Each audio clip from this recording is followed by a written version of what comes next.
New York state assembly के अरकान, towns mayor और तिब्बी माहिरीन का कहना है कि नौजवान नस्ल में नशा करने का रुझान बढ़ता जा रहा है, जो नौजवानों के महफूज मुस्तकबिल के लिए ख़तरा है। तफसीलात इस रिपोर्ट में। साउथ एशियन कम्युनिटी आउटरीच के ज़ेरे एहतमाम मंशियात से बचाव और इलाज के उन्वान पर न्यूयॉर्क के मुकामी रेस्टोरेंट में आगाही सेमिनार मुनक्किद किया गया, जिससे New Jersey state assembly woman Nancy J Pinkin, Edison township के mayor Thomas Lankey, American pain association के प्रेसिडेंट डॉक्टर संजय गुप्ता, साबिक प्रोसिक्यूटर SNF चौधरी, अमरीकी महकमा सेहत के साबिक अफसर डेनिस गोंजालोस और दीगर ने खिताब किया। शुरा से खिताब करते हुए मुकर्रीन का कहना था कि अमरीकी अवाम की बड़ी तादाद बिलखुसूस नौजवान नस्ल नशा करने की आदत में मुब्तला है, जो अमरीका का एक बड़ा मसला है।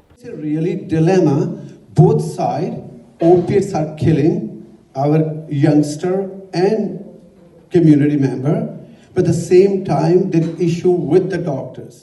Now the media has brought awareness to people.